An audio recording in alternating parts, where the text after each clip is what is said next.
All praises to Almighty One God. Peace be upon Prophet Muhammad and all the prophets. I take refuge of Satan.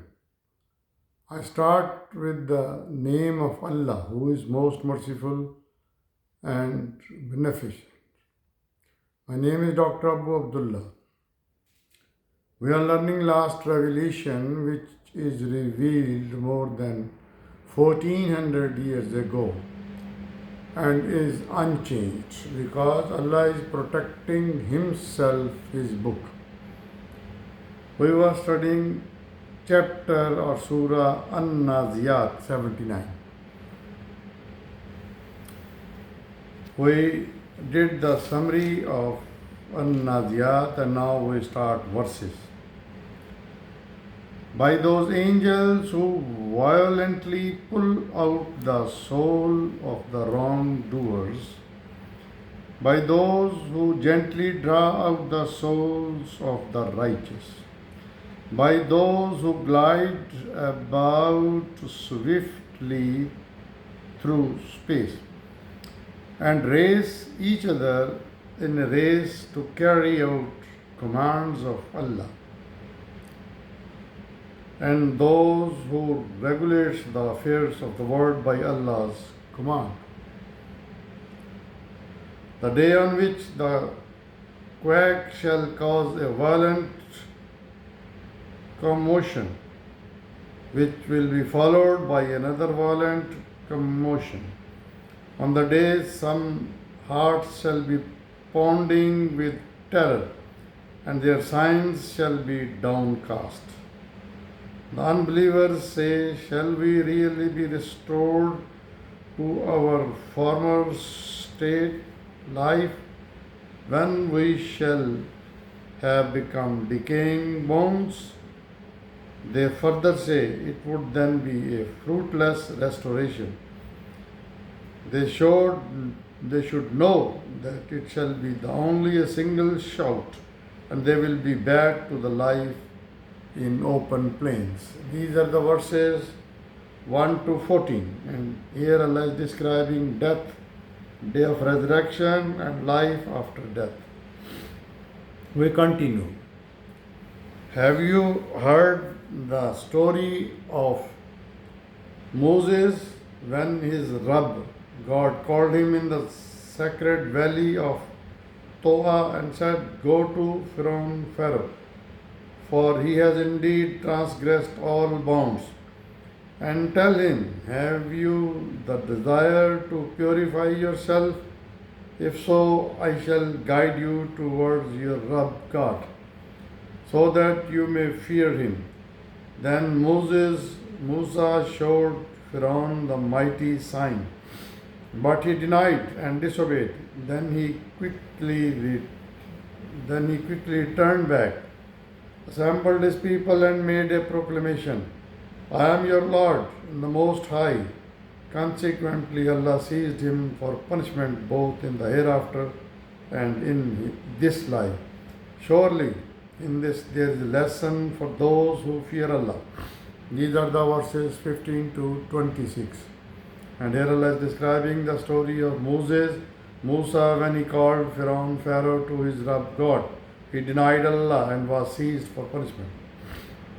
Next, O mankind, is your creation harder than the heaven and that he built? He raised his canopy and fashioned it to perfection. He gave darkness to the night and brightness to the day. After that, he spread out the earth. Then from it he brought forth its water and its pasture, set its mountains and made them a provision for you and your cattle. These are the verses 27 to 33. And here Allah is describing the creation of man is no harder than the creation of heaven, earth, and its contents.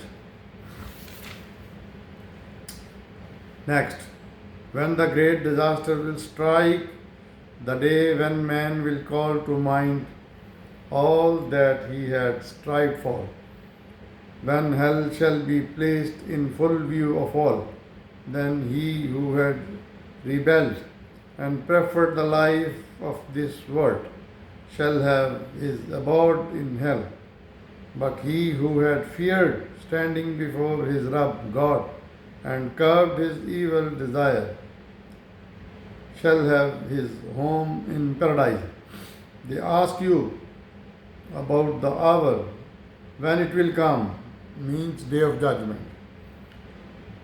But it's not for you to know or tell its timing. Only your Rabb, God, knows when it will come. You are but a warner to him who fears it. On the day when they shall see it, they shall feel as if they had stayed in this world only one evening or one morning.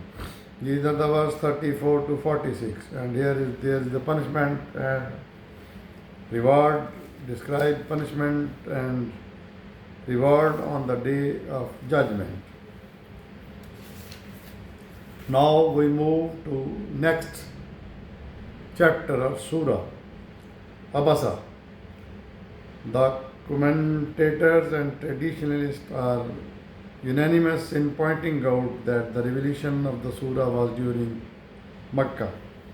Major issues, divine laws and guidance. Number one, the commandments that the seekers of guidance shall be given preference in conveying Allah's message. Number two, man is reminded to recognize his Creator. Number three, on the day of judgment, man will be so concerned about himself that he will not even care about his own mother, father, brother, or children. Upon reading the opening words of this chapter or surah, one feels that in this chapter or surah, Allah has expressed his displeasure against the Prophet, peace be upon him, for his treating the blind man with indifference and attending to the big chiefs exclusively. But in reading the whole surah or chapter objectively, one finds that displeasure,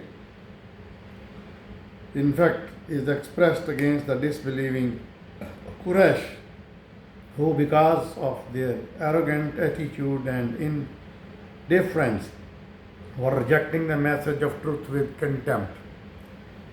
The error in the method that Prophet, peace be upon him, adopted at the start of his mission is pointed out. His treating of the blind man with neglect and disregard, and consequently devoting all his attention to the Quraysh chiefs, was not because he regarded the rich as a noble and a poor blind man as a contemptible.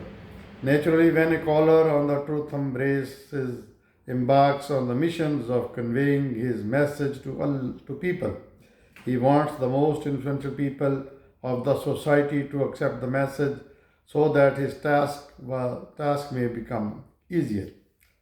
Almost the same attitude the Prophet, peace be upon him, had adopted in the beginning, an attitude of sincerity and a desire to promote his mission, and not out of the respect for the rich people and hatred for the poor. But Allah made him realize the correct method of extending invitation of Islam from his mission's point of view. Every man who was a seeker of the truth was important, even if he was weak or poor, and every man who was headless, so the truth was unimportant, even he occupied a high position in society. So here we end.